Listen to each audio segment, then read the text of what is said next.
A Rubik's Cube. Seems pretty straightforward, right? Just a colorful puzzle. But what if I told you some people believe it could hold the key to understanding the universe? Even time travel.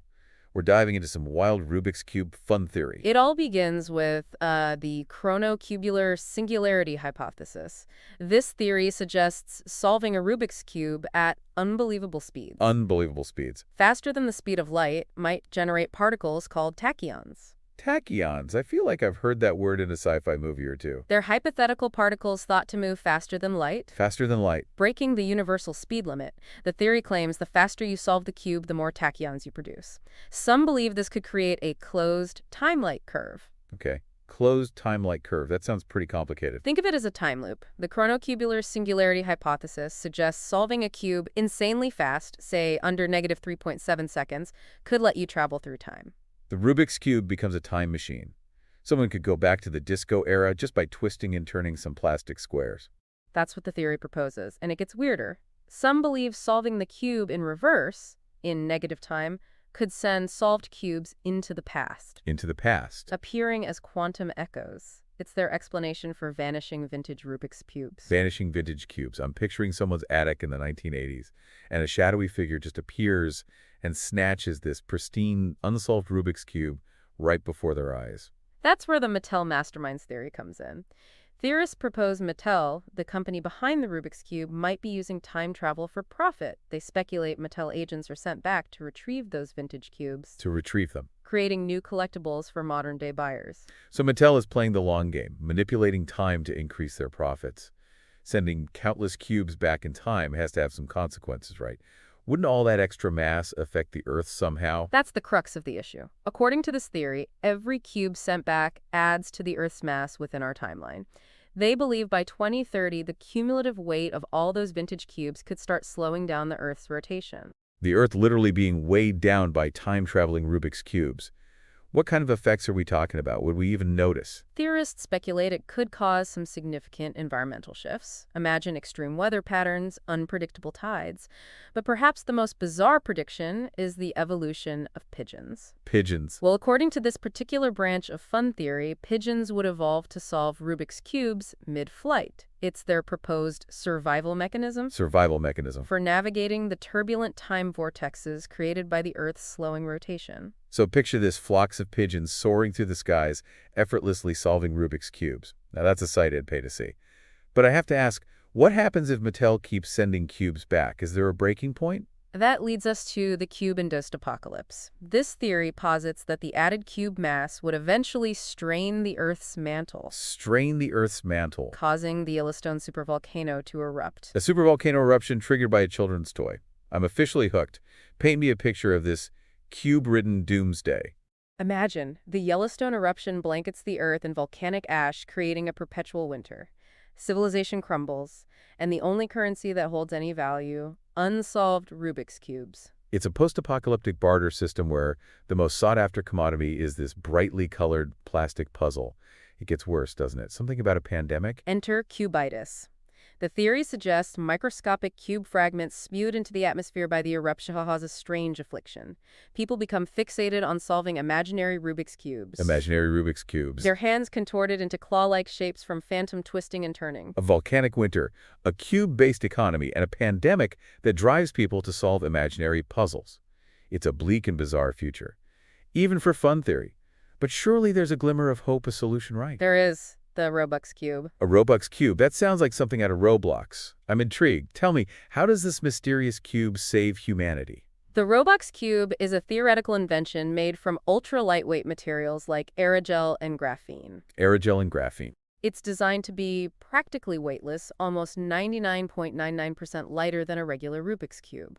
So it solves the mass problem, but how does it help with the supervolcano and the global pandemic? Those seem like slightly bigger issues than a few extra grams of plastic. It's where things get even more complex. Supposedly, the Robux Cube can solve itself in imaginary time, something like the square root of -1 seconds. Imaginary time. Now I'm starting to think these theorists have been spending a little too much time in the theoretical physics section of the library.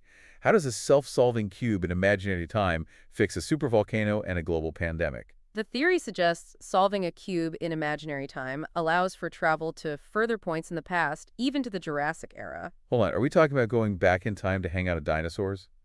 Because that's a level of awesome I wasn't prepared for. Not quite. The proposed plan involves replacing the Chicxulub asteroid, the one that wiped out the dinosaurs, with 10 billion Robux cubes. It's a play on irony, you see, using the objects supposedly causing our own demise to prevent another extinction event. Replacing a planet-killing asteroid with a mountain of self-solving, time-traveling Rubik's Cubes, it's certainly an imaginative solution. But I can't help but wonder, wouldn't meddling with the timeline on that scale have some unforeseen consequences? I mean, we're talking about rewriting history. What if we accidentally create a paradox? Which brings us to the infamous grandfather paradox. Ah, yes, the classic time travel dilemma. Go back in time, accidentally prevent your grandparents from meeting, and poof, you cease to exist. It's a bit of a headache for aspiring time travelers. But how does that apply to our mountain of Robux cubes hurtling towards a prehistoric asteroid? The question becomes, if Mattel is sending cubes back to a time before their company even existed, wouldn't that erase their own timeline, essentially wiping themselves out of existence? That's a pretty major flaw in their plan for temporal domination. What's the theory's explanation for this? How do they overcome a paradox that could erase their entire existence? Some theorists propose that Mattel employs advanced technology, perhaps a quantum annealing cloud server, to merge different realities. So they're not just time traveling, they're manipulating the very fabric of reality. Mattel, architects of the multiverse. That's the theory. They create a stable time loop, a closed system where their company thrives in all possible universes. Essentially, it's a multiversal monopoly with Mattel at the helm. Mattel, masters of time, space, and childhood nostalgia. Talk about a powerful marketing campaign. But what are the implications for the rest of us if Mattel is controlling reality? Are we all just pawns in their cosmic game of cubes? One potential outcome is chronoinflation. Imagine a multiverse where every solved Rubik's Cube creates a new parallel Earth. So a world where everyone solves Rubik's Cubes with their feet. A world where cubes are made of cheese. It sounds like pure chaos. Theoretically possible, in such a multiverse, cube solving wouldn't be just a hobby, but the ultimate geopolitical power move. Countries could engage in epic cube-solving battles for dominance. Cube Cold War heats up. U.S. accuses China of algorithmic cheating. I can see the headlines now. And where does someone like Elon Musk fit into this multiversal cubescape? The theory suggests he's already on Mars, establishing a Cube X colony to escape the temporal tax imposed by Mattel's multiversal monopoly. Escaping to Mars to avoid paying taxes on time travel. It's a wild concept, but it makes you wonder, what drives these theories? Why a Rubik's Cube? Is there something inherently special about this colorful puzzle? Or is it just a random object chosen as a vehicle for exploring these mind-boggling ideas? Perhaps it's the Rubik's Cube's simplicity that makes it such a compelling symbol. On the surface, it's just a toy. But beneath that surface lies a world of complexity algorithms and seemingly infinite possibilities. It's a tangible representation of complex mathematical concepts, a physical embodiment of order and chaos intertwined. And there's a certain universality to the Rubik's Cube. It transcends language, culture, age. Almost everyone recognizes it has held one, maybe even attempted to solve it. It's a shared experience, a common thread that connects us across generations and continents. Maybe that's why it's so right for fun theory exploration. It's familiar yet mysterious, simple yet complex. It's a blank canvas onto which we can project our wildest ideas about time, space, and the nature of reality itself. So while these Rubik's Cube theories might seem absurd, they tap into something deeper, a fascination with the unknown, a desire to make sense of the universe and our place within it. They're a testament to the power of human curiosity, the boundless creativity of the human mind. And in a world that often feels too serious, too predictable, a little bit of fun theory can be a refreshing escape. A reminder to embrace the absurd, to let our imaginations run wild, and to never stop asking, what if? But before we get too carried away with our multiversal explorations, let's not forget one crucial element of this whole Chronocubular saga, the origin story. The tale of how the Rubik's Cube came to be. Ah, yes, the enigmatic Erno Rubik, the inventor of this iconic puzzle. A brilliant mind, no doubt. But what if there's more to this story? What if Erno Rubik wasn't just an inventor, but a time traveler? A time traveler. Now that's an intriguing twist. I'm all ears. This theory posits that Rubik traveled back in time from a future where cube-solving skills determine one's status, even survival. A dystopian society ruled by algorithms and brightly colored plastic squares. It sounds like something out of a sci-fi thriller. Imagine Rubik arriving from the year 2145, tasked with planting the seed for this cube-obsessed civilization. A temporal Johnny Appleseed spreading the gospel of the cube throughout history. It's a captivating narrative. But how can we ever know if there's any truth to it? We can't. That's the beauty of these fun theories. They exist in the realm of speculation where imagination trumps proof. It's a constant dance between possibility and plausibility, a delightful exploration of what-ifs and maybes. And while we may never know for sure if Rubik was a time traveler or simply a brilliant inventor, the very act of contemplating such possibilities expands our understanding of what might be. It's a reminder that sometimes the most rewarding journeys are those that lead us down unexpected paths through uncharted territories of thought and imagination. And who knows, maybe one day some of these fun theories will be proven true. Until then, we'll keep those cubes twisting and those minds wondering. Time loops, inflation pigeons solving Rubik's Cubes mid-flight.